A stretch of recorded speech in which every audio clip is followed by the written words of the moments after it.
Greetings, everyone. This is Rock and Roll Spot Connection with the weekly comic book roundup. Yes, we're doing this on Saturday again. That said, I mentioned this earlier in the week. I'm starting to think maybe that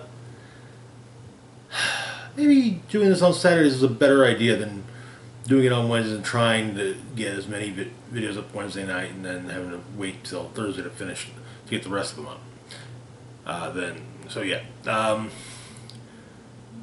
Now, at least this week and next week, the roundup will be on Saturday. Christmas week, I'm not yet sure when I'll be doing the roundup. I'll honestly have to figure it out later. If anything, I'll be doing it on most likely day after Christmas. But I am kind of thinking going, depending on at least how these first couple of weeks work out for doing the roundup on Saturday, planning to do the roundup on a Saturday. That may be the plan going forward.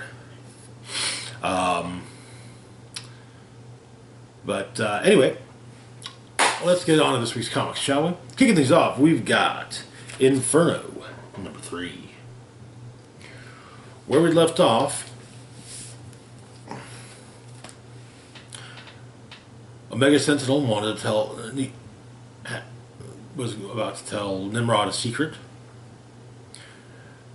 and Charles, Professor X, and Magneto had told Emma Frost a secret.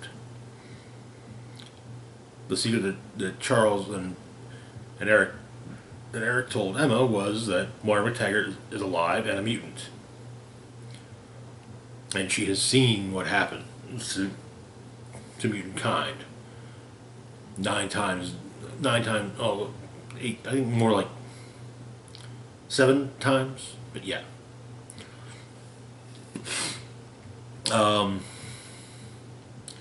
This shook Emma to her core. Also, 2 new members have been added to the Quiet Council: Destiny and Colossus. So, let's get into it. We begin with a quote from, Omega Sentinel. "I know something far more valuable, a different history of the world." So we start off with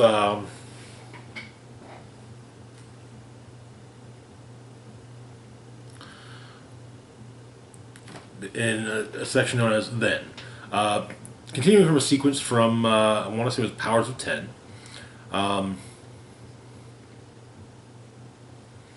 At one point in Powers of 10, Professor X took Cypher, Doug Ramsey, to Krakoa. Basically, just kind of, hey, get to know the island. Doug realized that Xavier had a plan, and Xavier showed him. A mutant home for mutant people, created and designed for the establishment of a mutant society. The beginning of mutant descendants. So, but Doug said, yeah, alright. Yeah, we're in. And do what I can. He's going to need a while to, learn how to figure out how to communicate with Krakoa. Of course, Doug's not there alone. His best friend Warlock is there. And Doug asks if Warlock trusts Xavier, and he doesn't. Experience says not to, basically. But, yeah, so it turns out about a month after Doug's arrival on Krakoa, scratch that. A little while later, Doug and Cypher have managed to, at least Doug is, Cypher, not Doug yet. Doug and Warlock are on the island, and Doug has learned how to communicate with Krakoa. And it turns out that Warlock is a part of the island's ecosystem.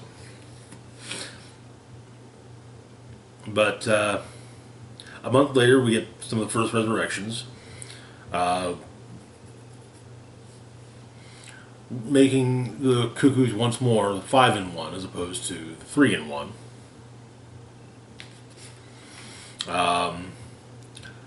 Then comes the flowers that Krakoa was making, such as habitat flowers, gateway flowers, and then of course comes the plants. So it turns out that this was an idea that was being spearheaded by Beast. It had a few, and he had some subjects for. He had some things that, some examples basically for some samples for Krakoa to, learn from basically. Corpses. But turns out that with Warlock being as hardwired into Krakoa as he is, while no places exist which Krakoa cannot, it's like it's there, but Krakoa can't, but not there. The same thing doesn't hold true for Warlock, which gives Cypher quite a bit of surveillance. In fact, it makes it so that he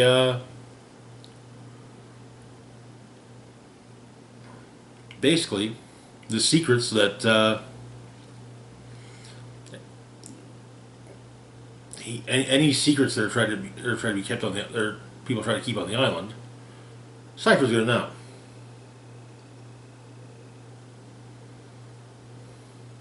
And he sees what was shown, what happened in Moira's No Place, with Moira telling Xavier and Magneto that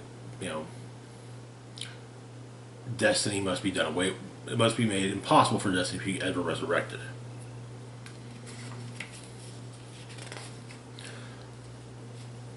Now it seems that Emma Frost has summoned Destiny and Mystique to the White Palace, and Emma lets Destiny and Mystique in on what she's been told, that Moira McTaggart is a mutant and is alive and well, and also shares the telepathic mind dump with them, including showing the death of Destiny in Life 3.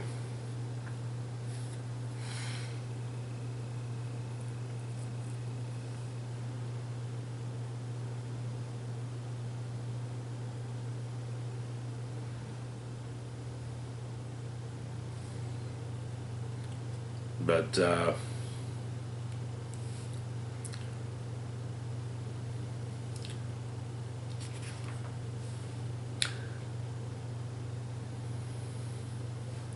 course, someone is but a plan is set into motion.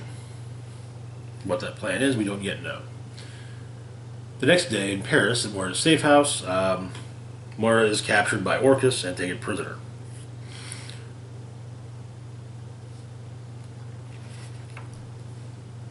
Charles informs Eric of this, and turns out that her tracer is active in Terra Verde.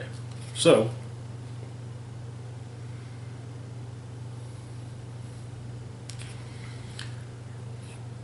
that is where Charles and Eric will be going.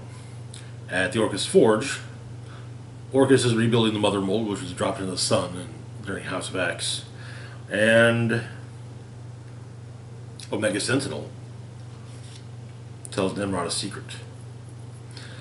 While Omega Sentinel exists in the regular 616 timeline, the personality that's there is not that of the one that X-Men fans have come to know over the years.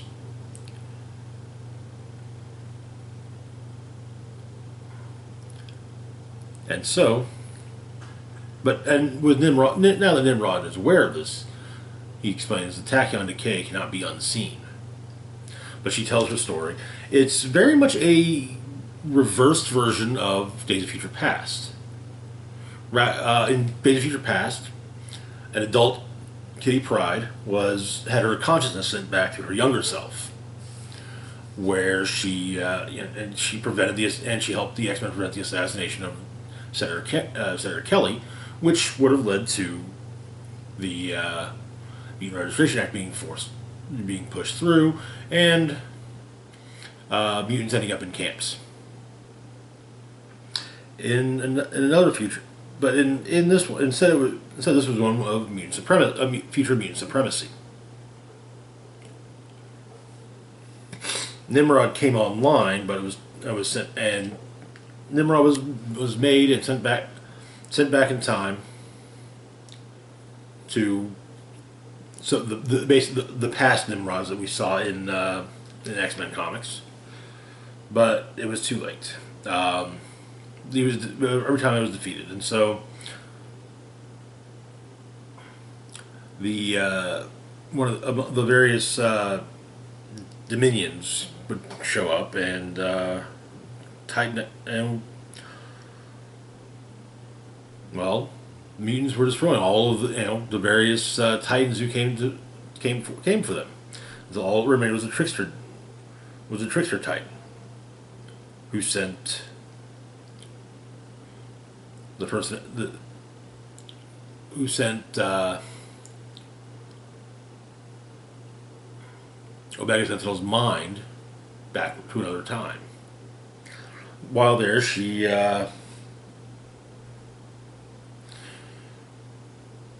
made Dr. Killian Devo a believer in the cause, partially by taking his eyes, but also basically groomed him to believe that they are both from a future that she refers to as mutant hell,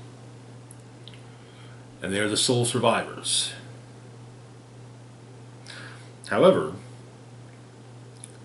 things have happened much faster, and because of her presence in the now, things are proceeding faster. Nimrod is online earlier. Yeah, we get a timeline of her related to Life 10.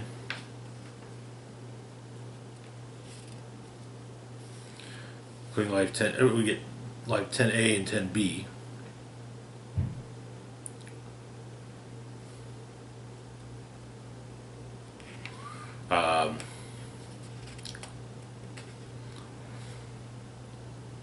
Yeah, it kind of goes through everything, in the way a timeline would. In Terra Verde, Magneto and Xavier arrived, find an Orcus facility. Only it's been slaughtered. Everyone inside is dead.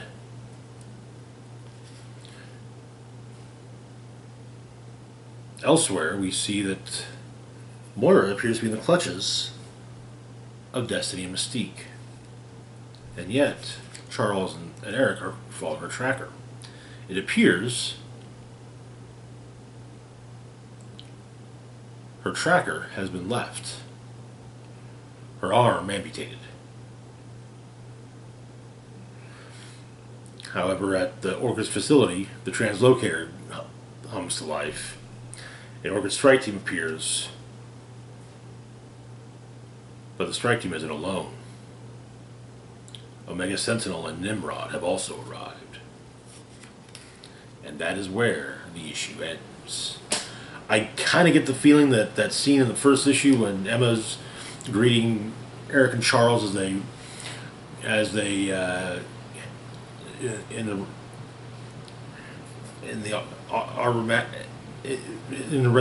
from being resurrected is kind of because of that.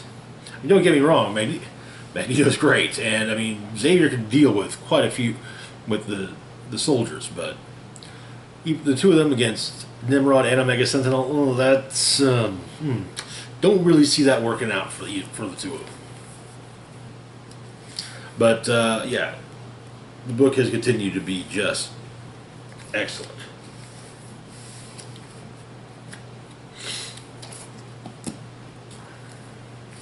Just absolutely excellent. Next up, we've got Hellions Number 18. Another bittersweet issue, as it is the final issue of the series, which quickly became one of my favorite Krakoan X-Men titles. Where we left off, well, the Hellions had gone to prevent Orphan Maker from, well, breaking the first law. Sadly, they they failed in that. And so, the Hellions are brought before the council in shackles. Well, most of them in shackles. We get a flashback with the team returning to Krakow and being met by the X-Men.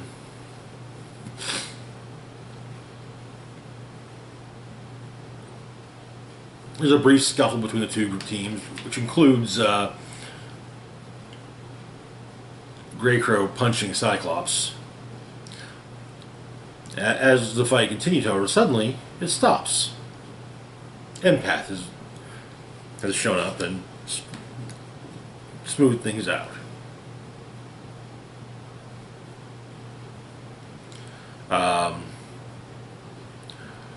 Sinister, of course, calls his grand trial to see them all in shackles, and he realizes that Psylocke isn't in shackles. She punches him. Exodus and Storm both agree that she should do it again. And she kicks him in the face. But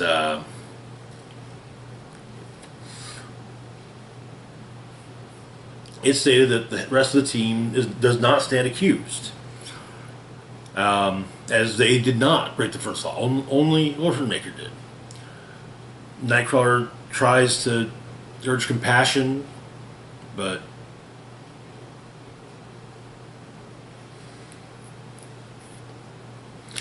however, before he be taken into the pit, Nanny arrives to explain what's happened, and when she realizes that Orphan Maker is going into the pit, she volunteers to join him.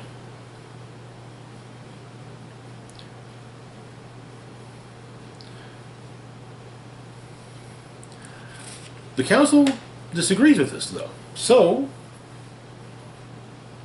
Nanny decides, okay, fine.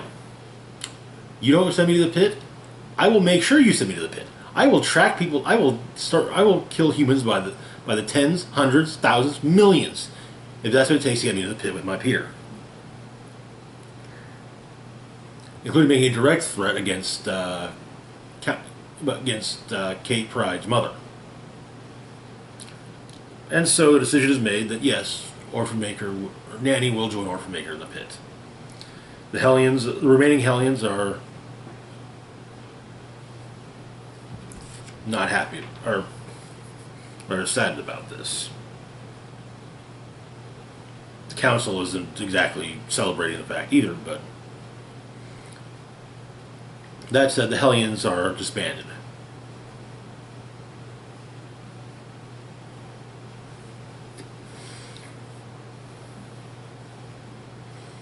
And in fact, Grey Crow is actually thinking about leaving the island. It doesn't feel like home anymore. But in the Academos habitat, the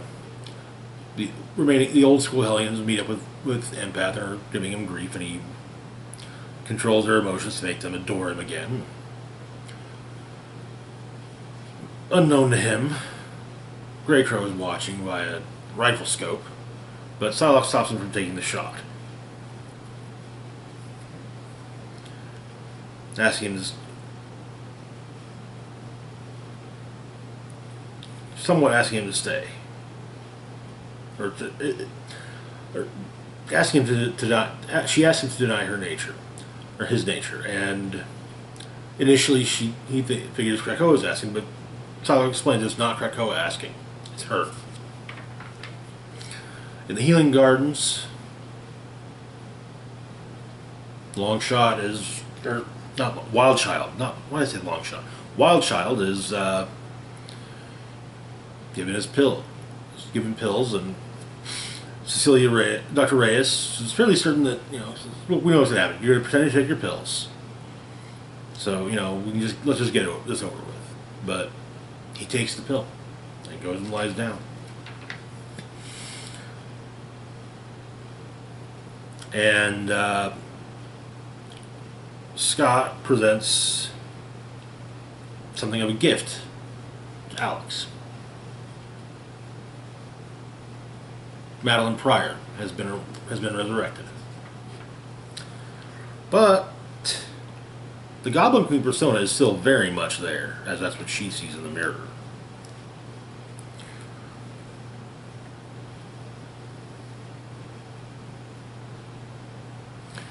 Magneto and Emma discuss the fact that Sinister on the council is definitely not a good thing, as he does not have the best interests of humankind at heart. This is something that that Magneto agrees with. And it seems that while his initial attempt at making chimeras was stopped in a few issues previously, that hasn't stopped him from trying. On the beach, Greycrow and Psylocke are watching the sunset.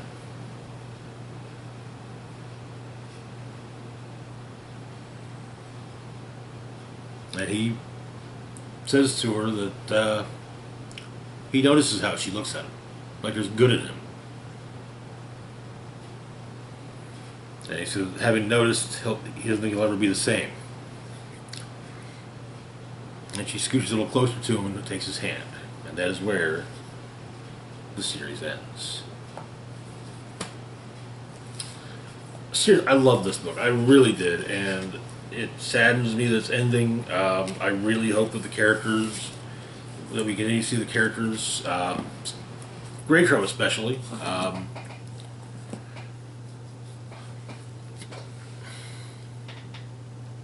Honestly, I kind of feel like the best use of Greycrow going forward would be putting him on X-Force. He's not... John Greycrow's gone from being a villain through and through. I mean, that iconic appearance of the Marauders, with him just being, we're the Marauders, we kill mutants. Who's next? To who he is now, just I don't want to see that character go. I want to see him. I want to keep seeing him, you know. But anyway, moving on, to our next book. We've got X-Men Legends number 9, where we left off back in not the 90s, because that would be a long time ago. Wolverine and Jubilee are tracking down two teenage mutants who've been kidnapped by the Hand. Who were initially to be sold to the Russians, and Omega Red was going to pick them up. However, Sabretooth had gotten a tip about the whole thing, and he went to muck things up as well. A big fight broke out. Yeah. And so, the issue begins.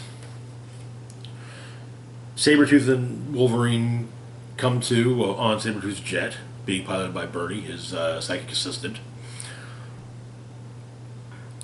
Jubilee is trying to calm things down, kind of explains what happened. The two of them both got knocked out,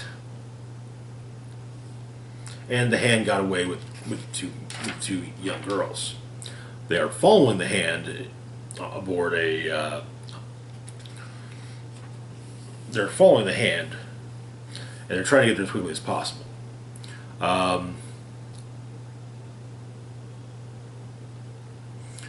Birdie gave the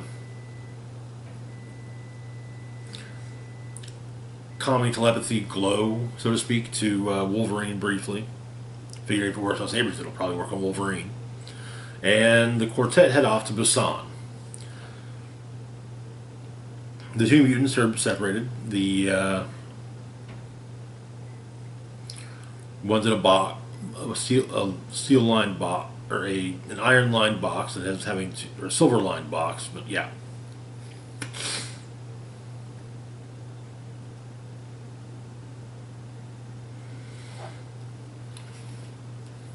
But Omega Red is in pursuit as well. The Russian chopper he's on crashes into the Hand's craft, and Wolverine and Sabretooth jump off the plane, and yeah.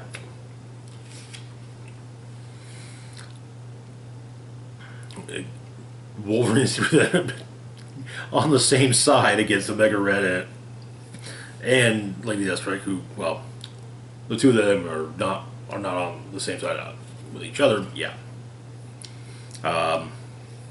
Of course, it becomes as brutal a fight as you might imagine. The hovercraft, the mutants manage to escape. Omega Red is teleported to the Hindu Kush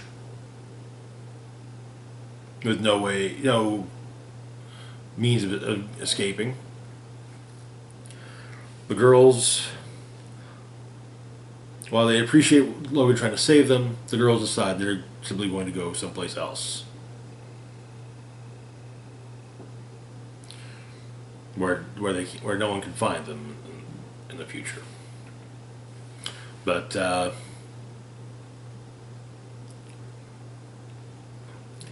Wolverine opts not to do anything to further go after Deathstrike for the moment because, well, whatever the Hand has planned ain't gonna be pretty. Probably be worse than anything he could dish out. And Sabretooth's like, well, he still wants to, settle things with Logan. Yeah, he's fine for the moment. Just, he wants to get home, get in a hot tub, and get some of that glow from Birdie. And Jubilee asks what Wolverine will tell Professor X, and he simply says that mutants are safe. That is where the issue ends. Every arc in Legends has been great. Has been a lot of fun. The next one seems to be kind of a mutant-centric take on the formation of the Illuminati, but for mutants, not the Illuminati as it largely exists in Marvel Comics. So, yeah. Anyway, moving on to our next book, we've got Death of Doctor Strange, Blade. So, necessary information. Doctor Strange is dead by a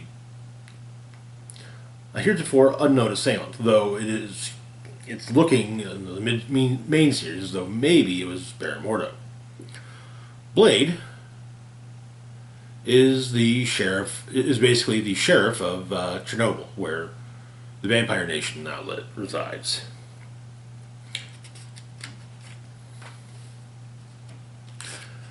News, of course, is first we get a flashback to when Blade and Doctor Strange teamed together against Dracula.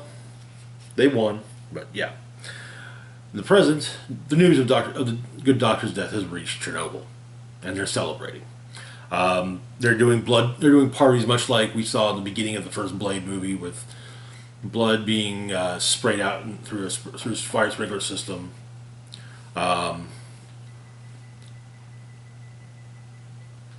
Dracula shows up when around the time one of the vampires is a little mouthy with Blade, stopping Blade from staking her. Turns out this vampire's on the council, but Dracula's actually being something of a gentleman. While yes, Doctor Strange is his enemy, or was his enemy, he still acknowledges the fact that he was Blade's friend, and he does offer condolences. But one of the various dimensional rifts pops into Chernobyl, and Blade and Dracula's personal guard get involved. But there's an additional survivor. Seems to be a small boy with a giant eye on his head. So the boy is taken prisoner. The next night, Blade is invited to appear before the council about about the prisoner. But the boy, man, he's a psychic, and he's able to show the council just what's happened, what he's gone through. He was simply running from the creatures that Blade and the guard killed.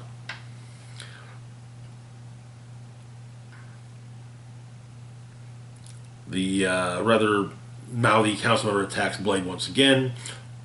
Dracula stops her, and they're both sent to the dungeons.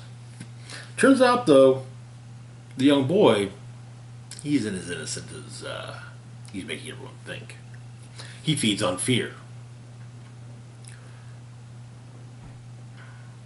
And so he reveals his true form and forms an alliance with the young vampire. Young being relative, she's over a century old. It's explained she's over a century old. But yeah, they start shit, getting everyone riled up. The girl is taken. Blade has to deal with the psychic entity, and eventually, as the sun's coming up, he does. So he impales the thing by tearing down a street lamp.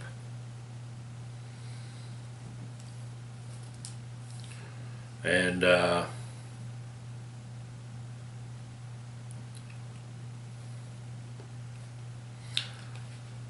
Blade calls it a day.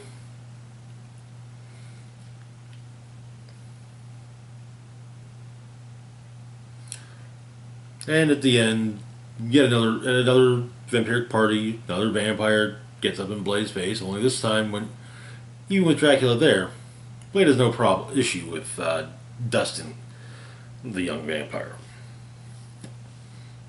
And that is where the issue ends. Kind of fun. I do enjoy a good Blade book every now and again. When Marvel opts to do one. To be fair, I understand their hesitance. That every time they've tried, even with the success of the movies, the movie success does not transfer over to the comic, sadly. Moving on to our last book for the moment, we've got Amazing Fantasy number 5. Where we left off in the mysterious dimension that World War II Cap, young Black Widow, and young Spider-Man all appear to be stuck in. Things have gone from bad to worse. The Elder Dragons are dead and have been destroyed, and their movement has seemingly failed.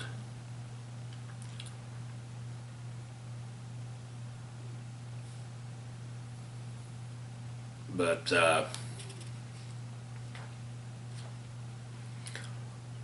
our heroes manage to escape, leading the charge against an army of zombies, including one that has some rather familiar-looking built-in weapons that is faced by Captain America. Three metal blades coming out of each hand.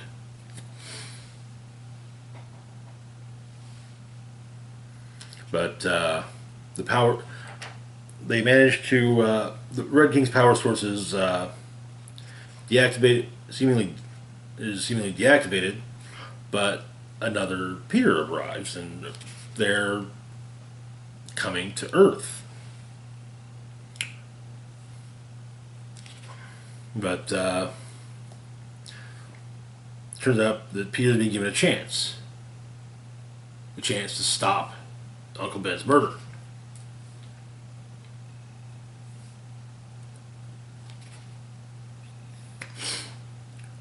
But fighting with this seemingly other him distracts him long enough that he's unable to, and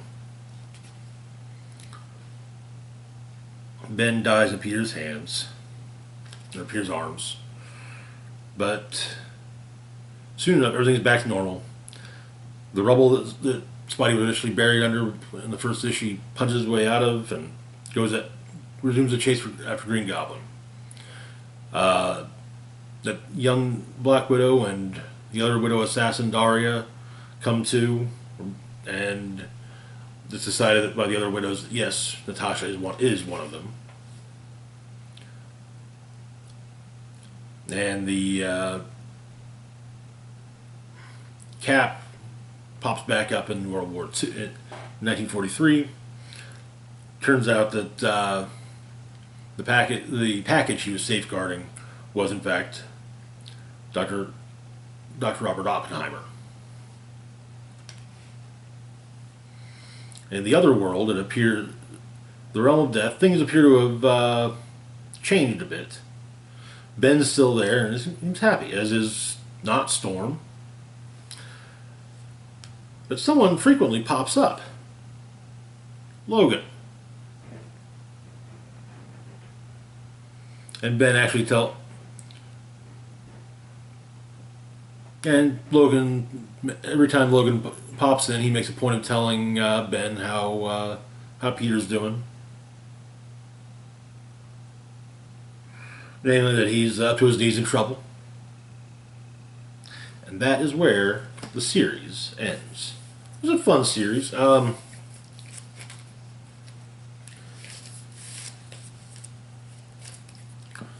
definitely fun. I think I probably would have enjoyed reading a bit more in one volume as opposed to all 5 issues, but serialization works for some stories. But this one, I don't really feel like it.